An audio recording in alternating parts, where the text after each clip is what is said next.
Julie Spitzer and D.J. Hall. Wisconsin Center for Investigative Journalism.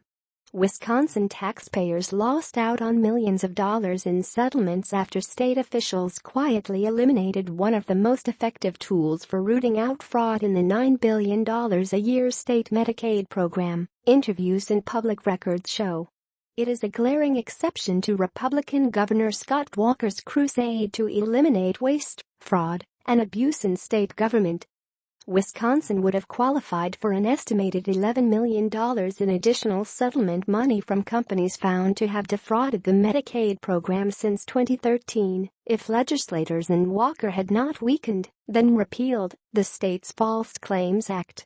That estimate was produced by the Wisconsin Center for Investigative Journalism using methodology endorsed by Taxpayers Against Fraud, a nonprofit organization that advocates for whistleblowers and government efforts to root out fraud. The Wisconsin Department of Justice declined to estimate the loss. Asked in an email why Walker repealed the law, spokesman Tom Evenson did not address the question, but instead highlighted the governor's efforts to root out fraud and waste in Medicaid and food share, which he said has saved taxpayers about $150 million. Evenson also did not respond to an offer to have the state estimate the losses from the repeal of the False Claims Act. The bottom line is that Medicaid fraud continues to be investigated and detected, Evenson said. The law had awarded whistleblowers and their attorneys up to 30% of penalties when companies were caught defrauding the state's Medicaid program. The national average in such cases is much less, about 16%. Business groups, which pushed Walker and the legislature to repeal the law, derisively refer to whistleblowers and their attorneys as bounty hunters. In October, Republican Attorney General Brad Schimmel announced the state would receive $3.4 million of a nationwide settlement against Mylan, the makers of EpiPen, for allegedly underpaying rebates to Medicaid, which is funded by the state and federal governments. Mylan just discovered taking advantage of taxpayers comes at a high price, Schimmel said in a statement. But the price Mylan will pay is tilted more toward reimbursing the federal government than giving money back to Wisconsin taxpayers because of the repeal of the State False Claims Act in the 2015-17 state budget. That decision made Wisconsin ineligible for a larger share of the settlement, resulting in about $695,430 less for the state in the EpiPen settlement, said Patrick Burns, Associate Director of Taxpayers Against Fraud. Stephen Cohn, Executive Director of the National Whistleblower Center, said Wisconsin is the only state to repeal its False Claims Act, a distinction he believes makes Wisconsin among the worst states for whistleblowers. Over the past 30 years, 88% of fraud cases brought on behalf of the U.S. Department of Health and Human Services, which runs Medicaid, were filed by whistleblowers, according to figures provided by the U.S. Department of Justice. Between 1987 and 2016, the government initiated 907 cases, while whistleblowers brought 6,683 cases. Such whistleblower cases also brought in more money than those launched by the government. Whistleblower cases filed on behalf of HHS brought in $27.8 billion to the federal government, with $4.6 billion going to whistleblowers and their attorneys. Cases initiated by the government brought in $6.1 billion. The figures do not include billions of dollars returned to states, nor do they include criminal fines levied against the companies, according to Taxpayers Against Fraud. Repeal stymie suit. Efforts by former Democratic Wisconsin Attorney General Peg Lawton-Schlager to recoup millions of dollars for the state for other alleged prescription drug overbillings also have been thwarted, at least for now, by repeal of the act. A Dane County Circuit Court judge ruled in May that Lawton-Schlager's lawsuit against a group of pharmaceutical companies cannot proceed because it was filed after the legislature repealed the State False Claims Act, although the alleged behavior occurred years earlier, from 2002 through 2011. Lawton-Schlager filed the case as a private citizen.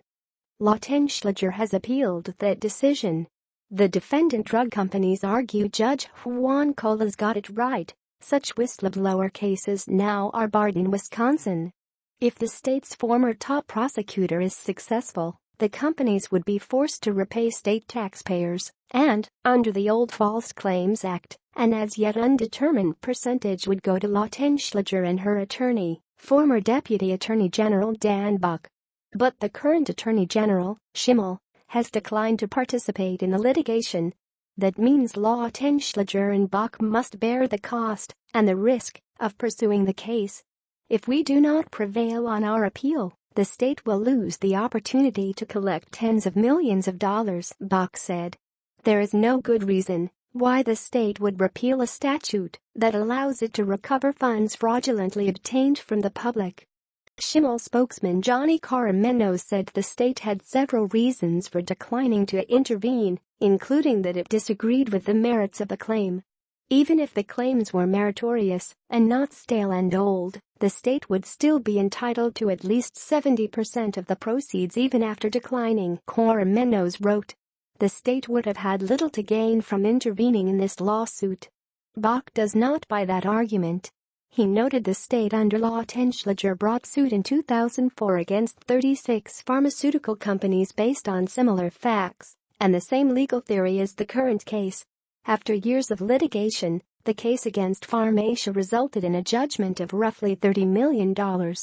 All of the other defendants wound up settling with the state, resulting in the recovery of tens of millions of dollars from defendants who had defrauded the state Medicaid program, said Buck, who was Lautenschlager's second-in-command at the time the original suit was filed.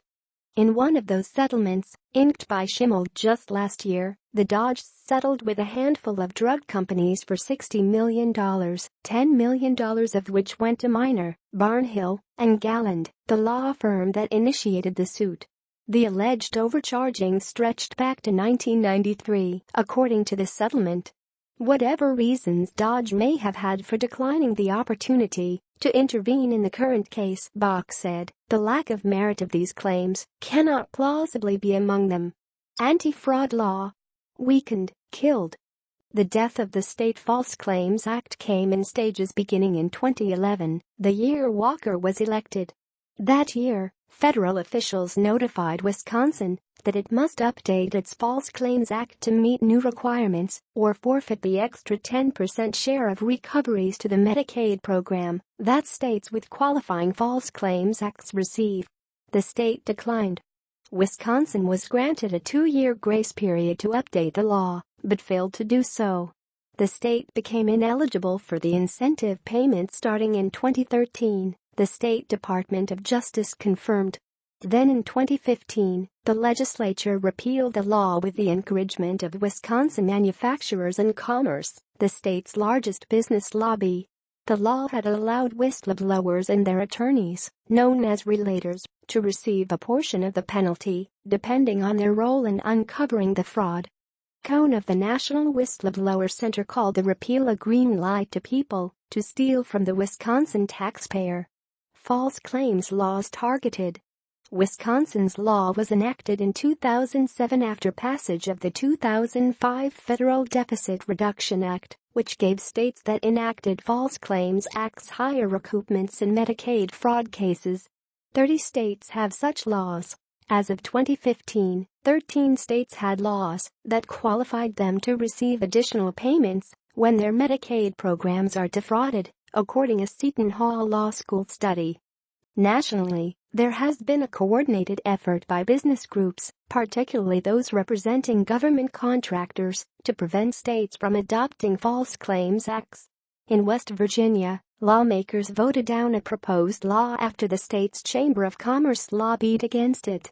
When Wisconsin's law was still compliant, the whistleblower and his or her attorney would receive their shares, with the remainder split about 50-50 between the state and federal governments.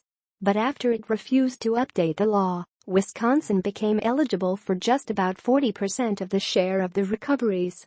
In 2015, when the legislature was contemplating repealing the law, the Wisconsin Dodge told the Legislative Fiscal Bureau it expected to recover even more for the state, according to correspondence provided by the Bureau. The correspondence does not mention the 10% incentive payment the state stood to lose. Charles Morgan, program supervisor for the LFB, said in an email interview that DOJ did not make it clear that repealing the law meant the state's share of Medicaid recoveries would decrease. Business groups opposed law. During the 2015-16 legislative session, Wisconsin Manufacturers and Commerce called for repeal of the False Claims Act. The group charged the law provided an incentive for private attorneys to sue businesses for alleged fraud, and such cases should be handled by the state. WMC did not respond to requests for an interview. No committee discussion or debate occurred during the 2015 repeal. The motion was introduced in the legislature's Joint Finance Committee by co-chairs Representative John Nygren, R. Marinette, and Senator Alberta Darling, R. River Hills. They did not respond to several requests for comment. Lisa Rickard, president of the U.S. Chamber Institute for Legal Reform, applauded Walker for signing the repeal into law, saying it would stop incentivizing private bounty hunter plaintiffs. Nola Hitchcock-Cross, a Milwaukee attorney who won multi-million-dollar settlements involving Medicaid and Medicare fraud nationally, said there is less financial incentive now to report Medicaid fraud in Wisconsin than in some other states. Asked why she believed Wisconsin repealed its False Claims Act, Cross responded, "Corporate greed." Fraud tips continued to come in. But according to Assistant Attorney General Katie Wilson, the state's Medicaid Fraud Control and Elder Abuse Unit still receives referrals from many sources, including a hotline set up for tipsters. After dipping for a few years, settlements were up in fiscal year 2016, although, the center found, not as much as they could be if the state had a False Claims Act. Of the $81 million recovered by the Medicaid Fraud Unit in 2016, Wisconsin recovered $20.9 million under False Claims Act theories. According to a calculation endorsed by Taxpayers Against Fraud, that amount could have been $26.2 million if Wisconsin had its own False Claims Act in compliance with the federal law. Officials at the Medicaid Fraud Unit would not confirm these numbers. Tim Samuelson, then director of the Medicaid Fraud Unit, said it is unclear whether the repeal is affecting people's willingness to expose Medicaid fraud. Samuelson has since been appointed by Walker to a vacancy on the Dane County Circuit Court. "I don't know that there's been enough time for us to have an opinion as to any causes or results from repeal," he said. Reporter Carol Lombardo contributed to this story, which was produced as part of an investigative reporting class in the University of Wisconsin-Madison School of Journalism and Mass Communication under the direction of D.J. Hall, the Wisconsin Center for Investigative Journalism's managing editor. The nonprofit center, www.wisconsinwatch.org, collaborates with Wisconsin Public Radio, Wisconsin Public Television, other news media and the Madison School of Journalism and Mass Communication. All works created, published, posted, or disseminated by the center do not necessarily reflect the views or opinions of Madison or any of its affiliates.